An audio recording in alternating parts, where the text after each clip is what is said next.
Welcome, everyone. I'm Dan Edelman, Associate Director of Next 100. Thank you so much for being here today. We know this is a really wild time. Why talk about equitable workforce development policy now? This past summer and fall's record-breaking flooding, forest fires, and heat waves have reminded us all that the impacts of climate change are here and will only get worse in the years to come. These impacts have, as always, been borne disproportionately by low-income people and people of color, just as these groups have also suffered the most in terms of health and death during the pandemic. Today's conversation, which shares the title of a report I wrote on this challenge, will cover the millions of new clean energy, energy efficiency, and environmental management jobs that are coming down the pike. And we'll discuss how to ensure that they are good jobs and that communities of color, women, and other groups who historically haven't benefited from large public infrastructure investments get them. We have an amazing panel here today. Mariah Adamson of Green Tech Leaders, Derek Figures of the Sierra Club, and Annie Garneva of the New York City Employment and Training Coalition. Between them, they have experience as policy advocates, practitioners, and workforce training participants and teachers, nationally and here in New York City. Representative Raul Grijalva, the chair of the House Natural Resources Committee, who represents Arizona's 3rd District, was supposed to give opening remarks. He has unfortunately come down with COVID and cannot be here with us. Our thoughts are with him, and we wish him a quick and easy recovery. A recording of this event will be made available shortly on thenext100.org, where you can also see the fantastic work my colleagues are doing across climate, economic opportunity, racial justice, and other areas.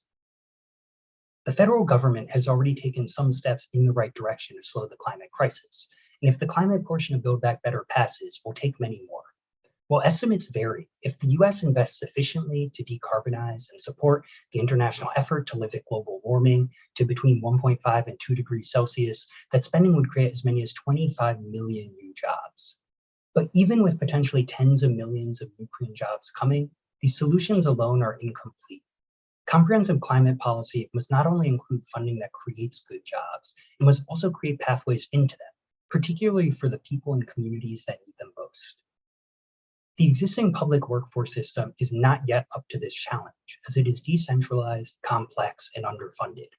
Public infrastructure projects, like those coming out of Congress, require bringing together multiple funding streams, including some of the more than 40 offered by the federal government, as well as interest groups with sometimes conflicting goals, from employers to training providers to organized labor and community-based organizations.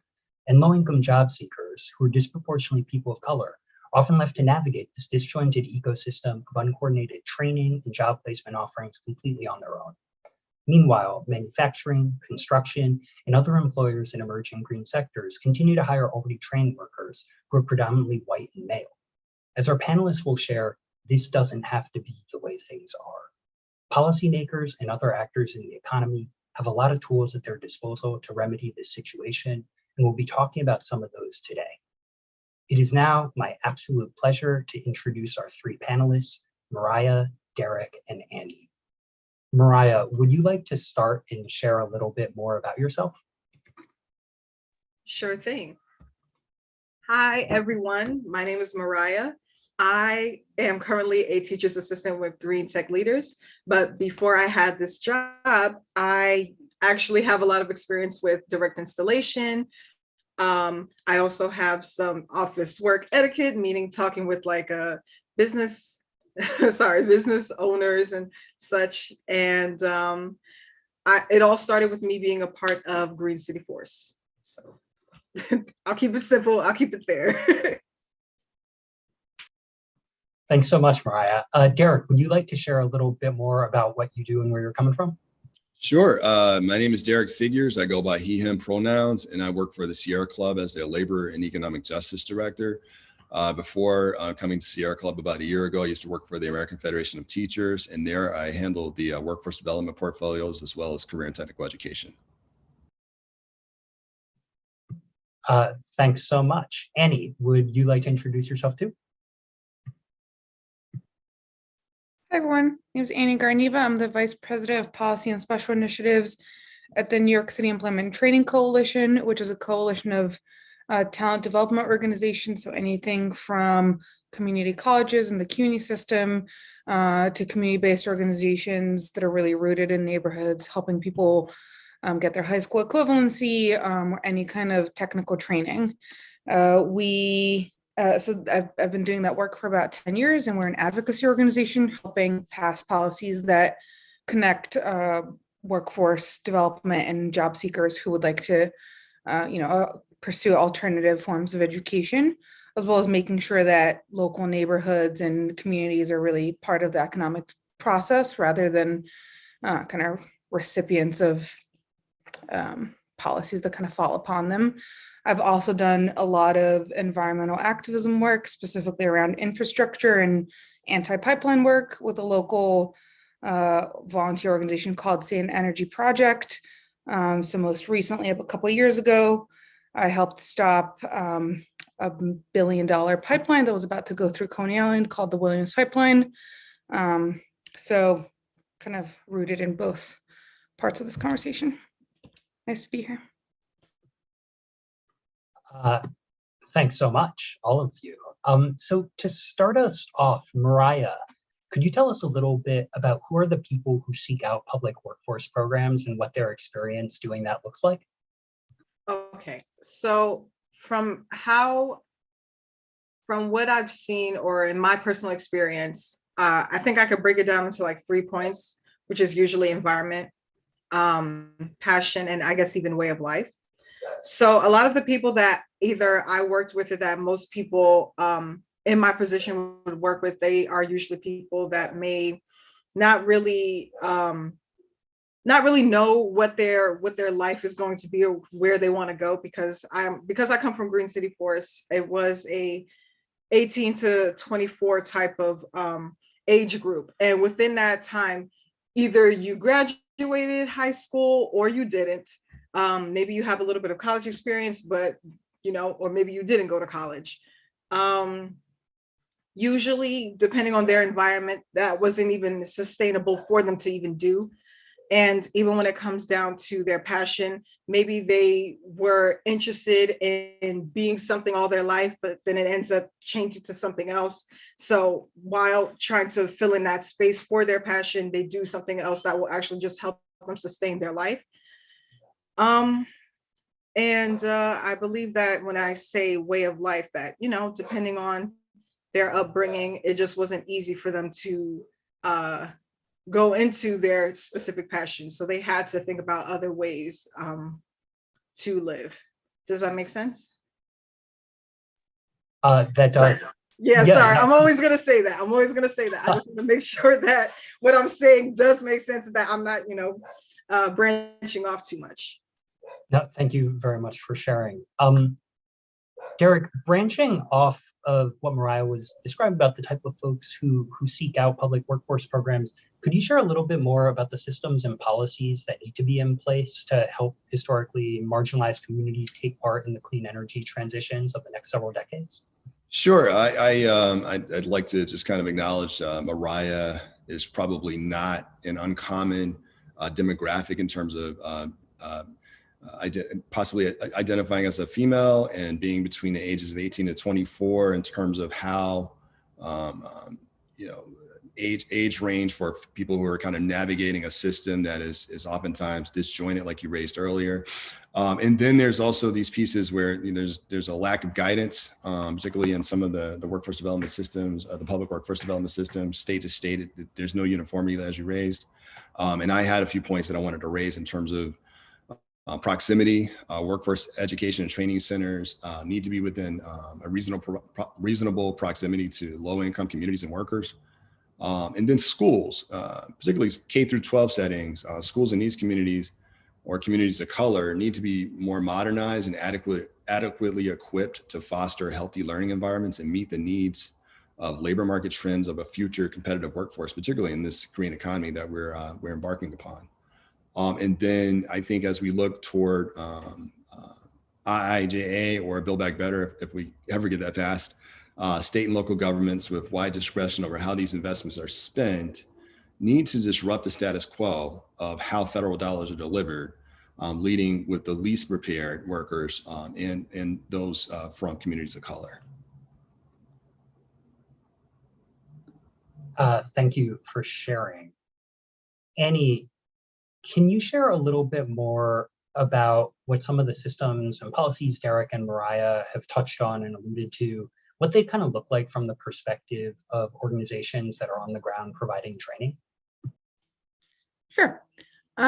So first, I just want to add a little bit to what Derek talked about to give people who are not going to get slightly nerdy about what the workforce system is, both across the US, and I'm rooted in New York, so it looks very differently in places like New York, who frankly just have a lot more resources. And despite that, we're still scrambling. So there is a predominantly federally funded workforce system that, as Derek mentioned, the American Job Centers, and those are traditionally how most Americans experience a public system. They tend to be, so in New York, what that looks like is it's called a Workforce One system. Those tend to be very churn, lots of high volume turnover. Rarely are people connected to very intense training programs. Those tend to be additive, well, if people ask for them. So it's very complicated for job seekers to navigate a system that they have to participate in that's not set up for them to easily access it, both just from a confusion standpoint and geography standpoint. There's a lot there that needs to be fixed. Then if you get into places like New York, we are funded about half and half from a public system, private and local government resources, which kind of gets to the question that you're asking about training providers' challenges. Always one of the main challenges is how you access funding, which really drives how you structure your programs. So a lot of times advocacy tends to focus in the environmental space on very much needed kind of narrative change and really getting focused on the awareness of the fact that we need to do a quick transition in our economy. But because this economic system is so complicated and how people access that, a lot of times we don't focus on things like the funding and how policies are structured and how funding is structured. So one of the main problems that training providers face is that they're kind of patching together 15 different funding streams in order to create a program. And one element of the program is only for 16 to 24-year-olds, but you also want to work with older adults or adults in general. So then they have to go and look for funding to provide the same program, but also for adults. And they can't count this class for adults, but they can count. So it just gets very ridiculously complicated. So one of the main things is just creating more flexibility. There's so much in our government, an onus on nonprofits and educational providers to prove the point of the program, outcomes of program, that people end up getting placed in a job.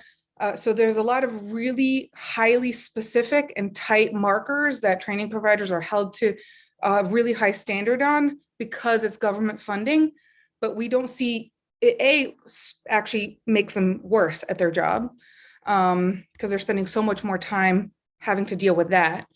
But we don't have the same parallel structures on employers or businesses or private educational systems. So you end up creating this, actually something that's really well intended, you're actually making it so much worse by it being so onerous. So I would say it all flows from how funding is structured. And that's what we advocate for a lot of the time, but that's not a particularly sexy topic. So trying to raise some awareness around helping people advocate for having policies just be more open and accessible in how they're structured for individuals across the country. Thank you so much for sharing that perspective, Annie. As you and I'm sure much of the audience on the Zoom knows, that is just, it may not be sexy, but like that is one of the overriding concerns when like trying to actually make good workforce development happen on the ground. Mariah, it would be great to hear a little bit about like what that looks like for folks actually going through programs. So you mentioned having gone through Green City Force earlier.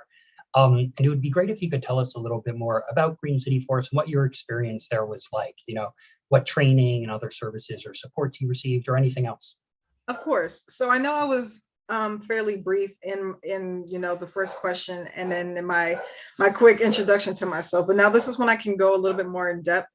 So Green City Forest is a job training program, and I apologize. I'm sure you guys could probably hear my dog now. I'm sorry about that. But Green City Forest is a job training program that really catered to the age group 18 to 24.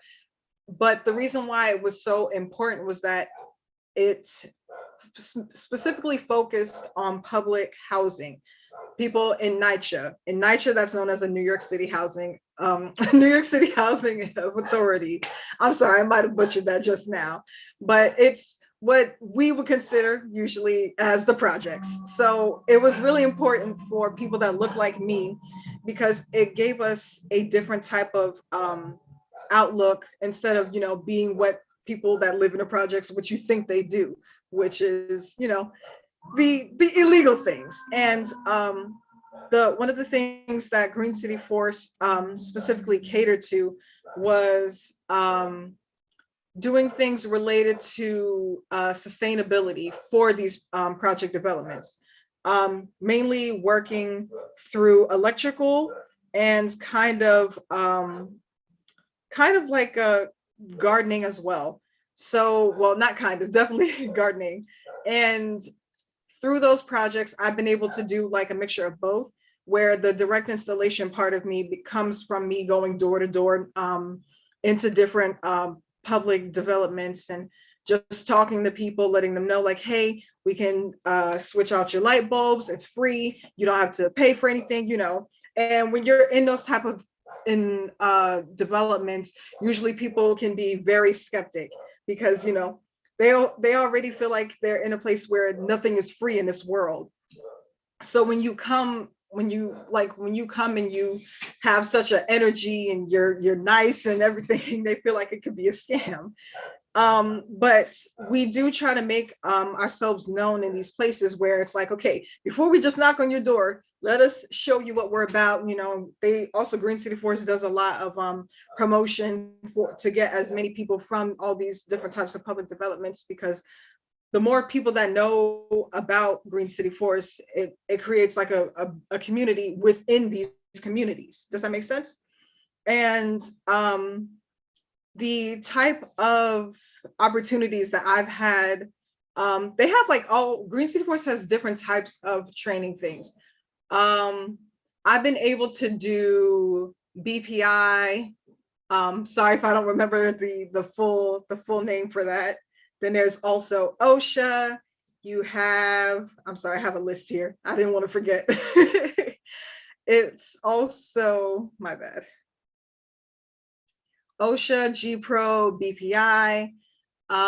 You can also become an environmental ambassador, and they just create different types of things that would, make sense within sustainability.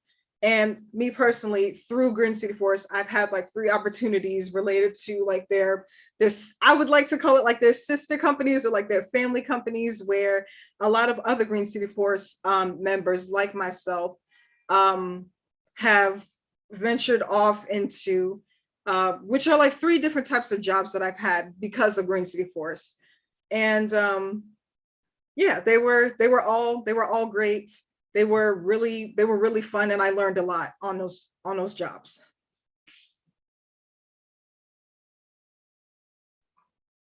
Thank you so much for sharing. Annie, so organizations that do workforce development like Green City Forest that really focus on sustainability and resiliency are still in the minority, ones that like especially focus on it as kind of their core mission. Could you share a little bit more about how workforce development providers are preparing for a coming surge in green jobs and or what they're doing now? Sure. So I'll only speak from a New York perspective because that's the one that I can talk about. Part of the challenge is that about a decade ago, there was a similar surge that didn't actually materialize in green jobs, that a lot of actually training providers that were not offering this kind of work started to ramp up on. And then trained people on those kinds of jobs, but the jobs didn't materialize.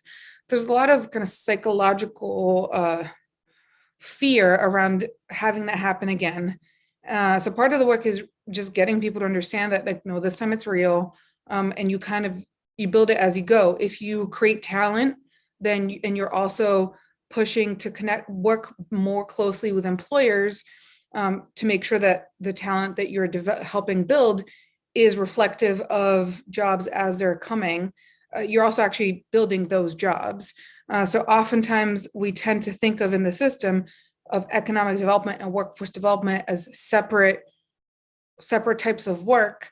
Part of what we've been focusing on is really making sure that the players in the economic development side, so stakeholders that are building out policies to build new buildings or all the infrastructure stuff that we're talking about, that you don't just put money in infrastructure, but you also connect it to talent development organizations so that they're learning from one another.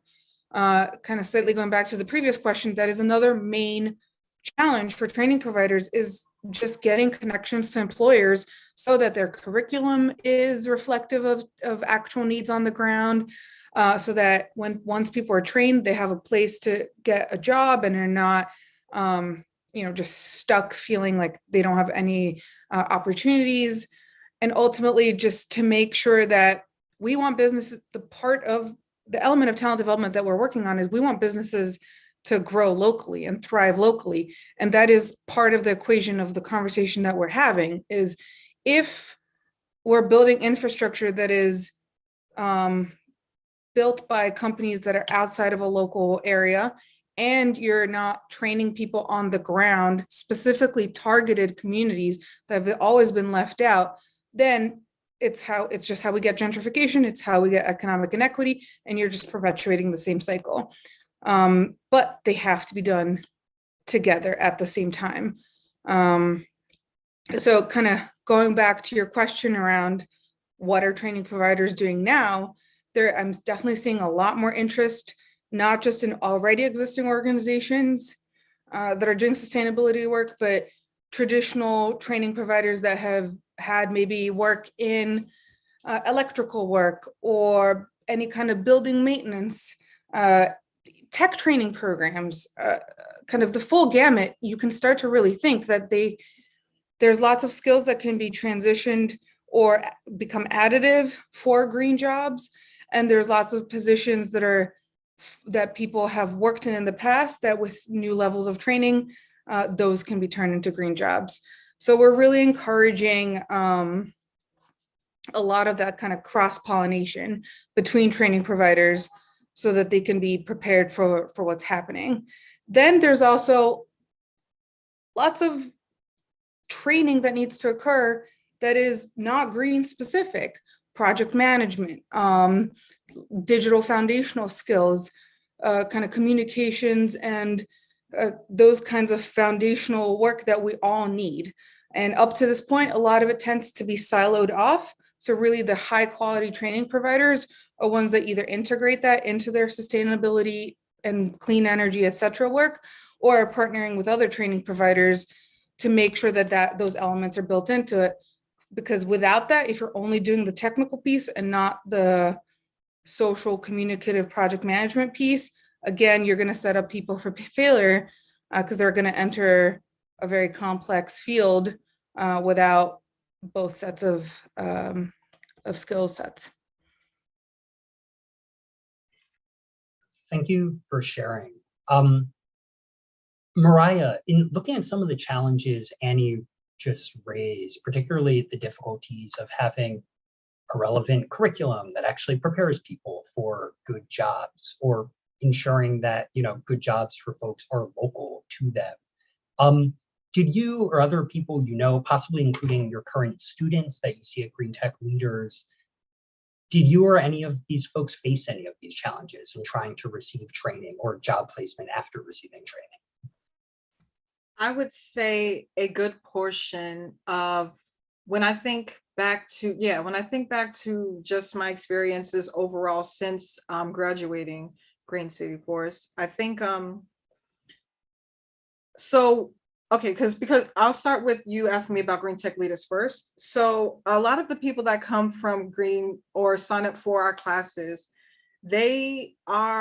some of them are mostly established. They are already engineers, um, or they do some type of engineering work, or maybe by some chance they're in a startup tech company, but they still need to learn a couple of things related to this type of space. Um, I do know that sometimes when it came to Green City Forest, that there were people who just weren't as passionate about the work as others. So sometimes they would find it hard to find work outside of Green City Forest or outside of that type of field, even with all the training that they took. Because when it came to the training with Green City Forest, all that was free. All we just had to do was show up, basically. And at times, I believe we were also getting paid for it too. So even with all that, sometimes it didn't match up with people's type of passions, like I brought up earlier, where maybe they wanted to be a game developer all their life, but they just happened to be at Green City Forest, and there's not really a lot of like connections there from being in a green industry to game development, or being around a space where there'll be people that will make that can help you get there. So I think when it came to the training, unless that there was like personal issues within that person that sometimes could stop them or be a hindrance to their progression within Green City Forest, or any type of job that they were really passionate about, it would just cause a lot of problems. But that would be a personal thing. Usually when it came to the work that was at hand, the only time it would possibly be difficult is depending on the weather. I believe aside from that, there could have been a little bit more help related to like support outside of work, because when you're dealing with a lot of people that come from public developments or the projects or public housing, however you want to spin it, especially in New York City, and they're Black and brown people, there's always going to be some type of hindrance specifically in their lives that may stop them from being their best selves.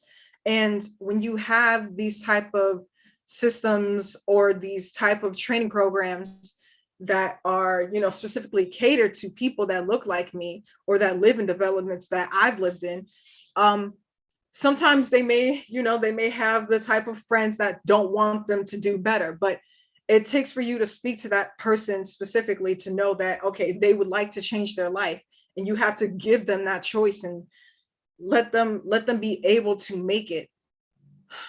I don't want to ramble about this too long, but it was just really important that not only the training program be there for just the training, but you need to be able to understand the people that are coming into your space.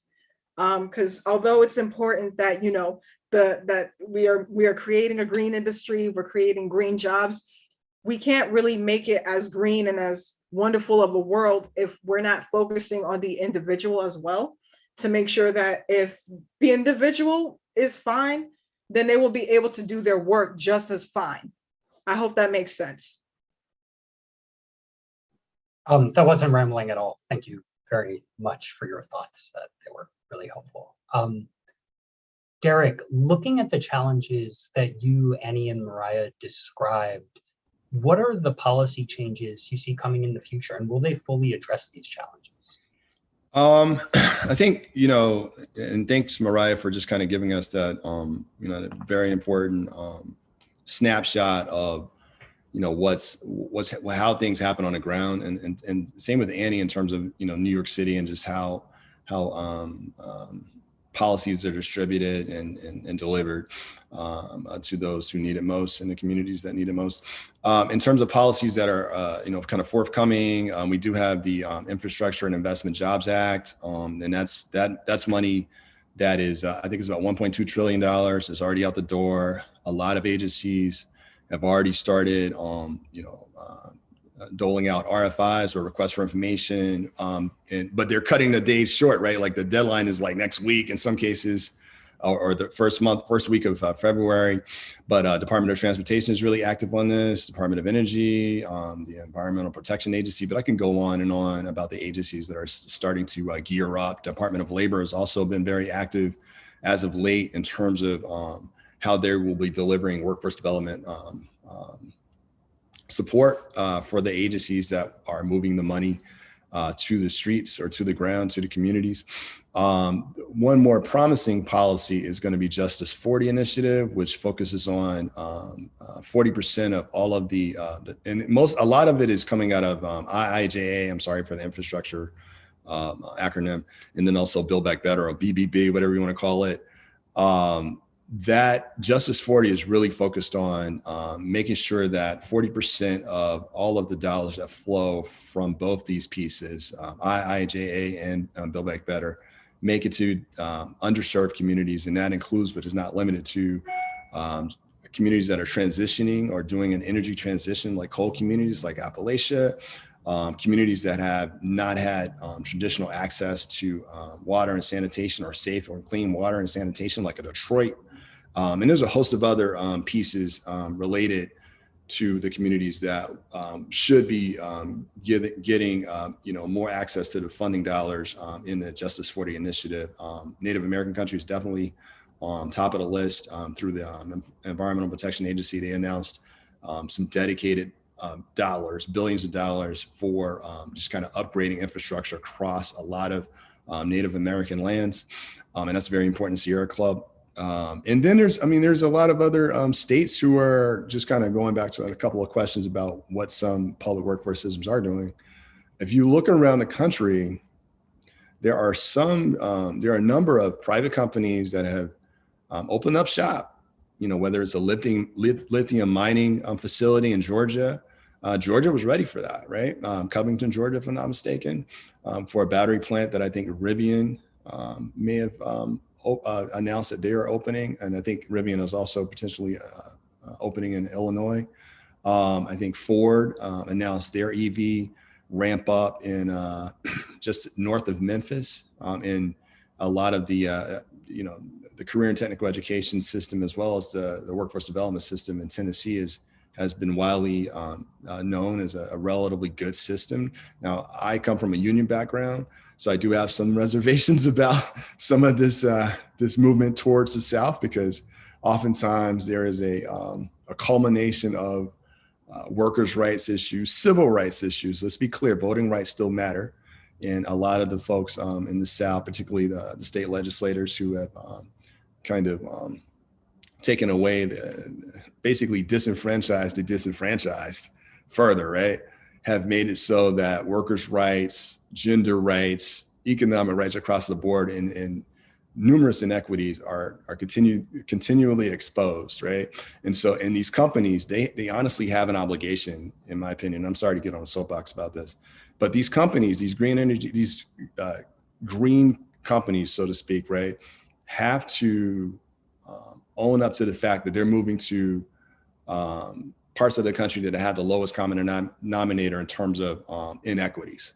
And whether that's transportation to get to a job, like Mariah raised, clean water and sanitation in some of these towns and cities, these rural areas. I mean, these are very important factors that we have to also consider when we talk about the policies to come and how they can be built. They can be better. And that's hopefully what Justice 40 kind of addresses, because there are components outside of Justice 40. I think in Build Back Better, there's a component that focuses on union-made EVs, or vehicles that are made by union work. And I'd be remiss if I didn't raise the importance of union workers, and just the capacity for workers to collectively bargain. We can point to the Amazon workers who were hurt or injured. I think some lost their lives because of the storms in I think Tennessee, or in the middle of the country. And without a union contract would have ensured health and safety, and maybe those workers would not have been on the grounds at the time. And I'm sorry to the families for that. But I just, I mean, I can go on and on. I will stop right now, but I just had to kind of put that out there because Mariah raised it, and I just needed to frame it really quickly because those are the issues that I grapple with at Sierra Club, and many of my colleagues there do too. So I just wanted to kind of raise that as well. Thank you. Yes, and thank you for adding. Thank you so much. Yeah, that absolutely wasn't a soapbox at all, or if it was a very helpful and good one. Thank you. Can I just add to the union piece as well? Yep. One of the other reasons, other than everything that Derek just mentioned about why unionization is critical, is because that's where a lot of the resources currently come from for workforce development, and especially if you're talking about actually growing within a career. So over the last few decades, just private employers helping fund in both internal or kind of external additive training programs for their workers has just completely gone out the window. We are a complete embarrassment as a country relative to other countries across the world when it comes to the amount of both public and private spending when it comes to training. So we've actually come at this point where there's no resources from any part of the equation. It's all just drip relative to the volume of need. And so on the employer side, the reason that private employers say this is they're afraid that they're going to train their workers and then they're going to leave them to go work at some other company, which completely flies against actual data and logic.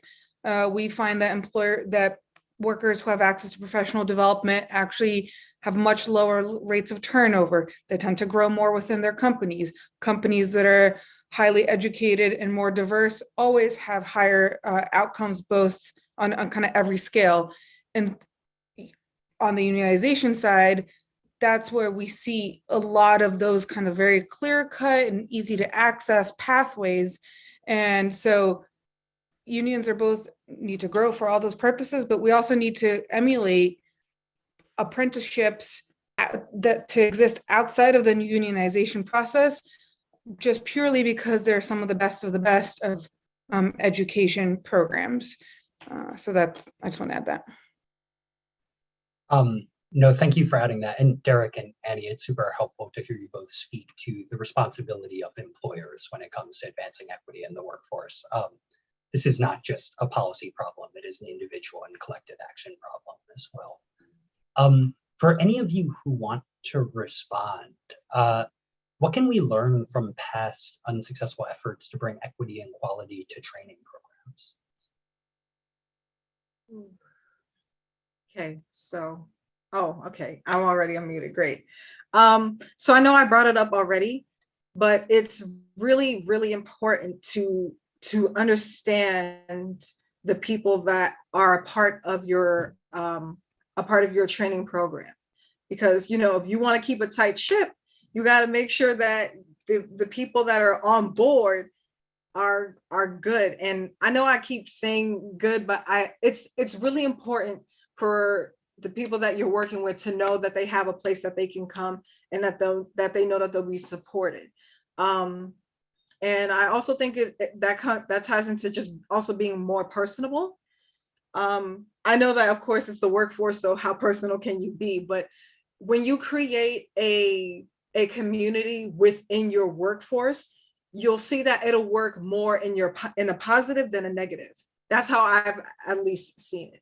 I actually just listened to an audiobook. I don't know if you guys know about this book, but it's called The Art of Communication. The book is kind of old, but I'm so glad I listened to it because it made me realize a couple of things about myself. And even when it talks about how you can go into understanding and comprehension in a relationship, it also talks about relationships at work, relationships between a parent and a child. And of course, some people, they might find it kind of funny, but when you talk about a workforce relationship and what you can do to kind of fix that, one of the examples was to, breathe. And, of course, it's something that we all do, but the way that it was explained was in a way that breathing can help you understand your thoughts, understand your emotions, what you want to get done for the day, or make you think about everything that you need to get done in a day in a very orderly fashion. I'll just put it like that.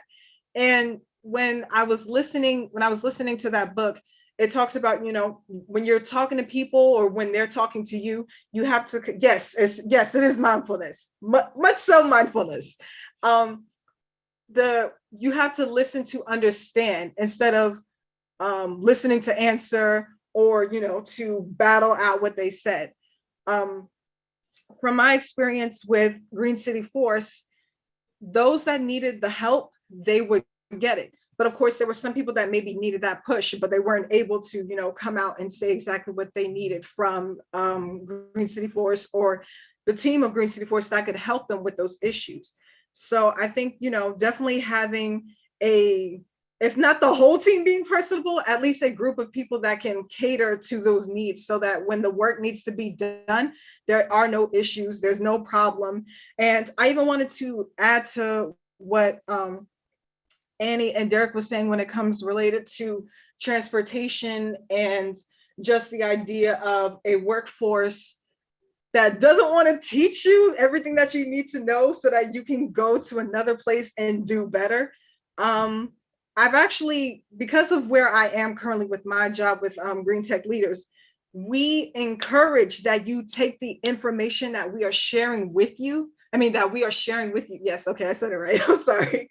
That we're sharing with you so that you can go out and be the best person that you can be, learning about all these different types of systems, because we don't just talk about it from like we love the trees, save the trees. No, we're also trying to do it in a way where lighting is important, mechanical systems are important, electronic systems are important, and these are ways that you can make it way more eco-efficient so that we can spend a couple more millennia on this earth. And when it comes to transportation, like Derek was bringing up, with Green City Force, we were able to, go to and fro because, if I'm correct, we were given Metro cards to travel, because not only were there people coming from Brooklyn, because Green City Force is based in Brooklyn, but you had people coming from Queens, you had people coming from the Bronx, and it was just, give and take. Definitely a give and take for them, but it was important to put those type of things in perspective, so that, or not in perspective, to put it in, make it solid, right? To create a solid form so that when people need to do what they need to do or become more efficient at work, those wouldn't be their issues. So I hope, again, I hope that makes sense. I'm enjoying everything about this live stream. Derek said some awesome things, and he said some awesome things, and also Daniel, thank you for hosting. So I just wanted to say that. That made tons of sense. Thank you again for sharing.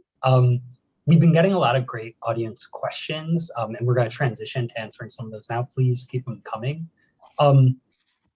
Derek, you alluded to this earlier in your mention of some current federal requests for information, or RFIs, but we've received a bunch of questions about funding opportunities. So to any of you, are there opportunities to get funding at the federal level or elsewhere? I'll just pop them in the chat just to kind of save time. Great, thank you. Annie or Mariah, anything you want to add while Derek is popping some links in the chat? On funding opportunities?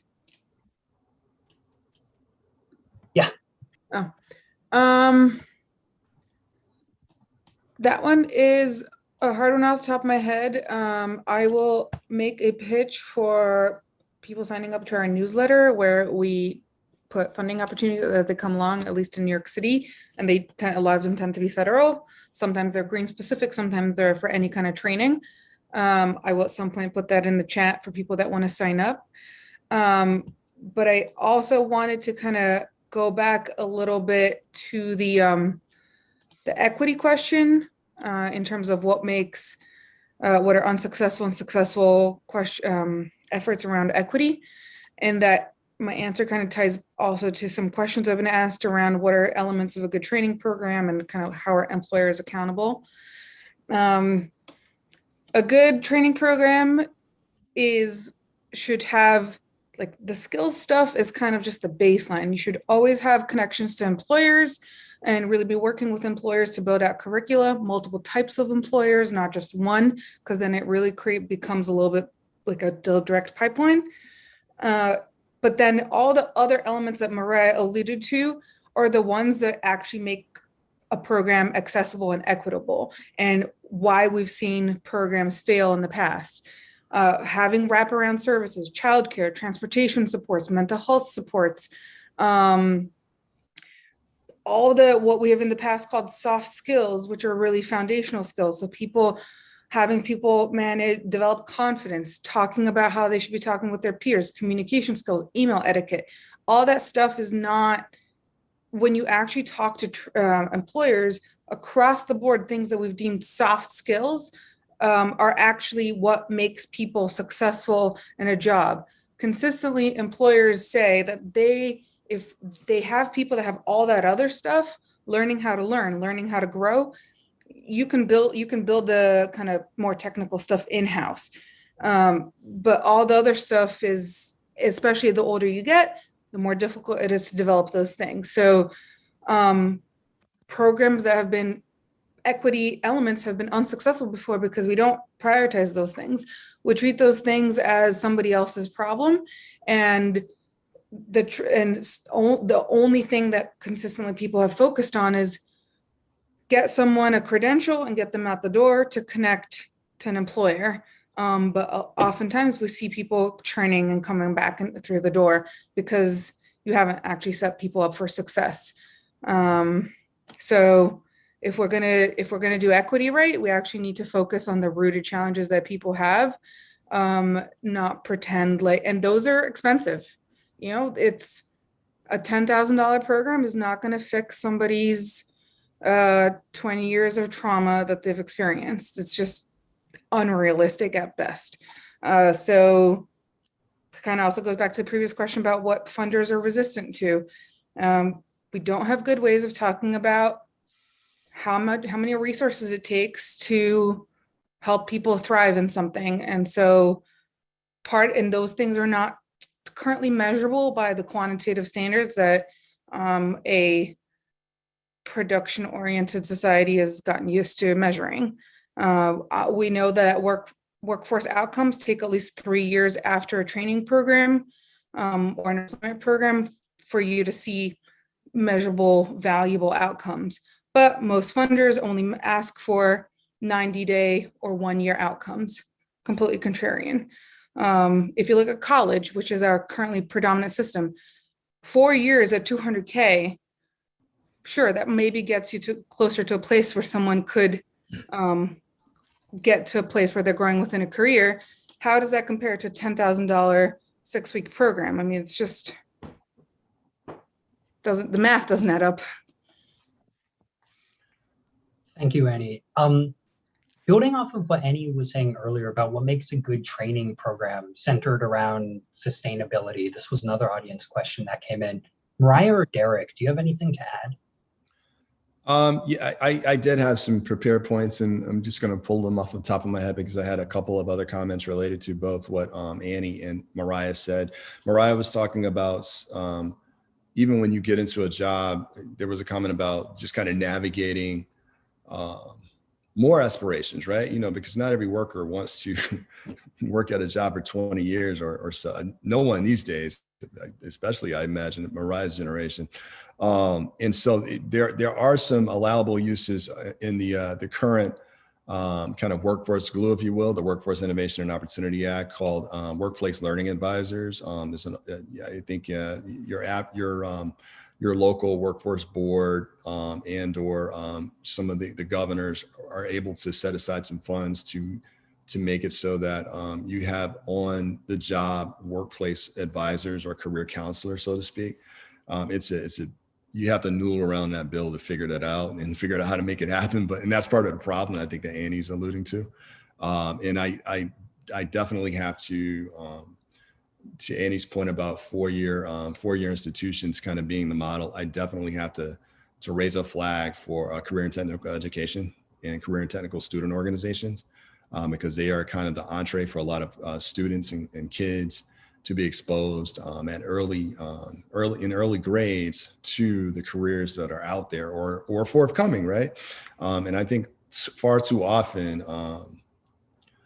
public workforce systems across the country don't necessarily do the hard work of developing labor market data to assess what's coming down the pike in the next 10 or 20 years, or at this point, and it's a much smaller clip, 3 or 4 years is probably about the time they can, turn around a facility and turn it into a battery plant.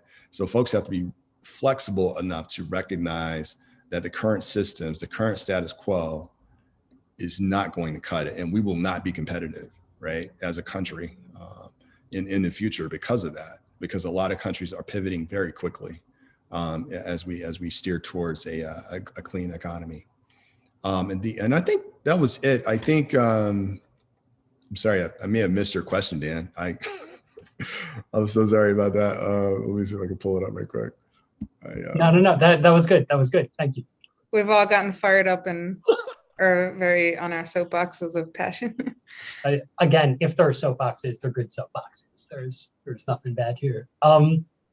We got a question for looking at the RSVP list from yesterday. There are definitely folks who are practitioners and policy people, and then I think some who are just interested. And we got a question that I think is super important, which is, what is something any member of the general public can do to support this work and take action?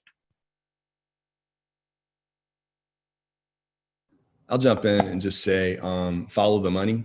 It really comes down to, going to your respective state agency websites and leaders all the way down to your city council and county councils to follow, what the planning is. Comp plans are notorious for not being clear about what they're up to or what city governments are up to.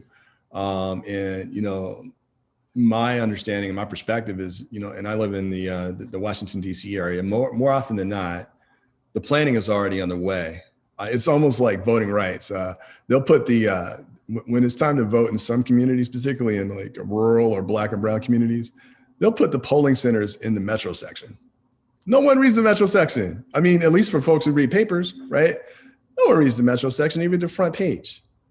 So why not put the polling centers in the front page? And they do the same thing with a lot of the city planning. So it's important to follow those types of notes, right, in your community.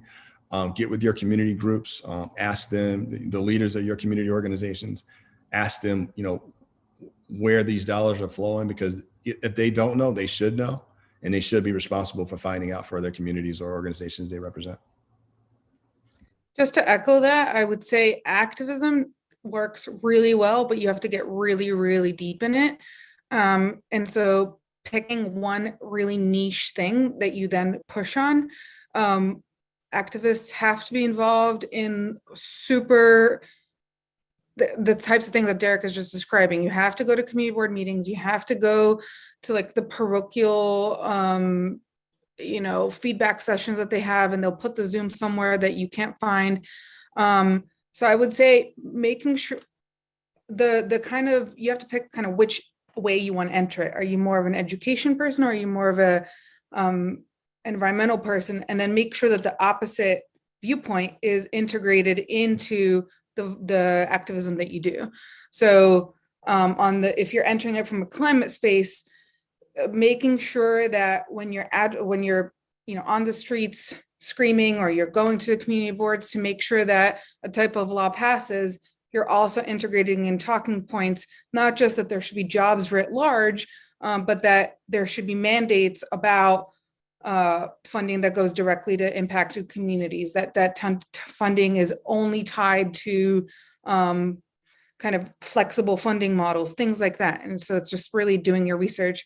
I'll put in the link the organization that I worked with to do that on. And again, it's being knee deep in very boring documents and just screaming a bunch of government people that have not been used to regular people talking to them in this way. That's the time that I've seen outcomes happen. I wanted to also add that to keep it local, that I think any local businesses that are within the area, they are a part of the community, so they should also be involved in the politics that are happening wherever their business is. Aside from that, I think it's just kind of, I would think of it as like not just, you know, the board meetings, but also something that happens with maybe creating a couple ads to show on television related to that specific community, or to maybe even set up like a newsletter, because like he said, nobody's really reading the paper like that. So, you know, the greatest way to get in contact with people now is through their phone, a laptop or a tablet, or you know, even just their cell phone in general. So I think just creating you know, that type of buzz within the local community where people will be able to see it, because yeah, like Annie was saying, that if they can't see it, out of sight, out of mind.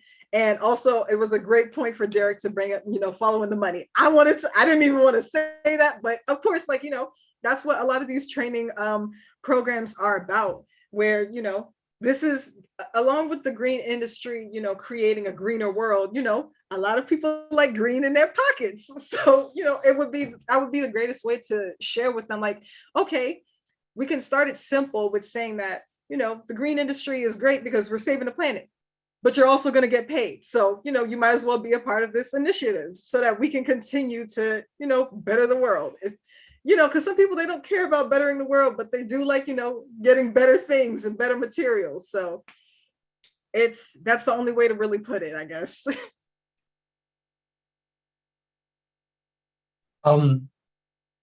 Thank you all so much. And also thank you to the dozen or so additional audience members who asked really good questions that we do not have time to get to. I'm so sorry, we are running low on time. I want to thank you all very much for attending our event. As you know, and our panelists spoke on today, the climate crisis and inequality across class, race, gender, and other lines are the crises of our time.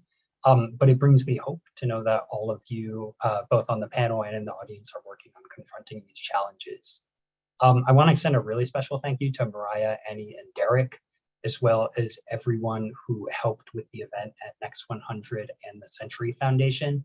A recording of this session will be made available soon on thenext100.org, where you can also learn about the fantastic work of our new cohort of policy entrepreneurs. I really hope you all have a great rest of your day.